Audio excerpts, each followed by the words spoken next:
The Electoral Commission is courting the collaboration of stakeholders in the electoral process to ensure a peaceful and violence-free vote in December. The Commission believes key roles by these unidentifiable groups, will ensure that the process is free and fair in line with the Sustainable Development Goal 16, which aims, among other things, to reduce violence and promote peace around the world. An acting director at the Commission, Alexander Poku Akubia, told a stakeholder forum in Accra the media, security agencies, rights groups and the like must step up to the plate and play their roles. He's also been urging political parties to conduct clean campaigns and disband vigilante groups as the 2020 election approaches. The forum was put together by the ABBMAN Global Foundation in collaboration with the Kofi Annan International Peacekeeping Training Center. In order for the 2020 electoral process to promote just, peaceful and inclusive Ghanaian societies to achieve development, the electoral process must also be fair. And the big question is what and who should be fair? And I come to what should be fair. The electoral laws must be fair, the regulations, the procedures should be non-discriminating. There should be uniformity of the application of the law. The laws and regulation procedures should be applied to all stakeholders in the electoral process impartially. Electoral laws, regulation, procedures should not be difficult for people to understand and to fulfill.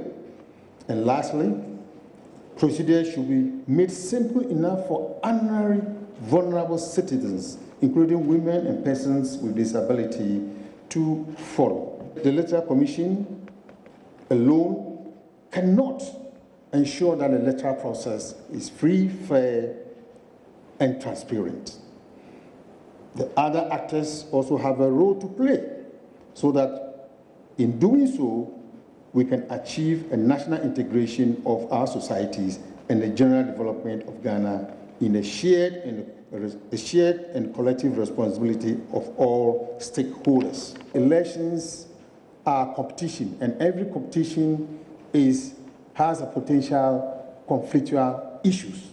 Therefore, the process must be managed very well and managed within the SDG 16 target. For instance, if we want to reduce all forms of violence and related deaths, which is election-related violence, then it means that our electoral process must give the Ghanaians the free atmosphere, the free space to participate in the electoral process with the enjoyment of their fundamental human rights in 2020.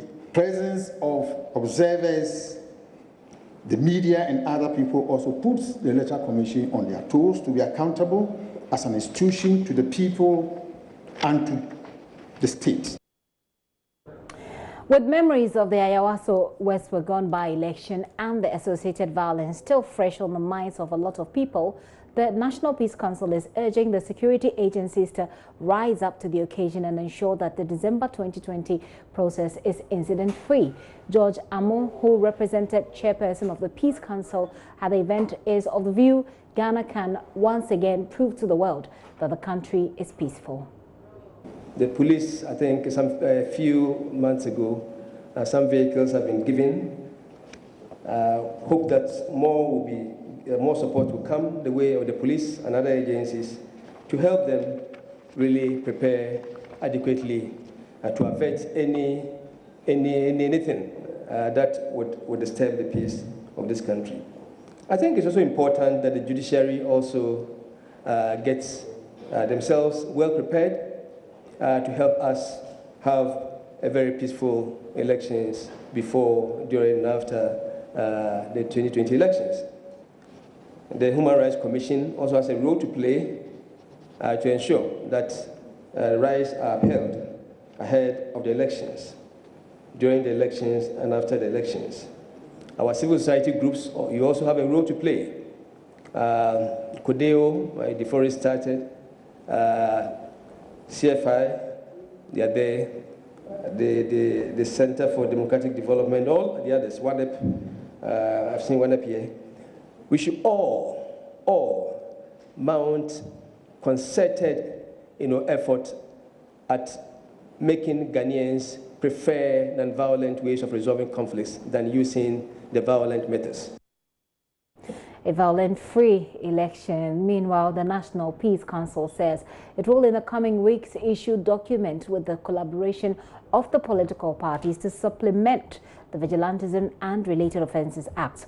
The document, according to the Council, will prescribe a roadmap and also provide some guidelines which will shape activities of political parties and their activities in order to stamp out vigilantism.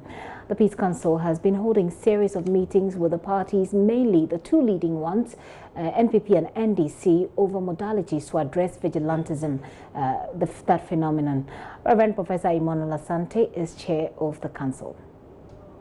The law is there. But when we are talking about, peace issues, it's not so much the acts that you pass. How do you encourage people to be law-abiding? And the two documents that we have come up with and the dialogue that we have had is intended to promote that. It's not just limited to the two parties. There are people who have other things that they need to do to ensure that the Act 999 that we have talked about becomes a reality. Otherwise, you can have it in the books,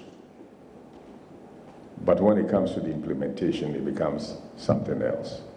We are not there to say that the law says this. There's a law against armed robbery, but you don't just sit back and think that because there's a law against armed robbery, there wouldn't be armed robbery. You need to take steps to ensure that that law functions, and that's what the document is all about.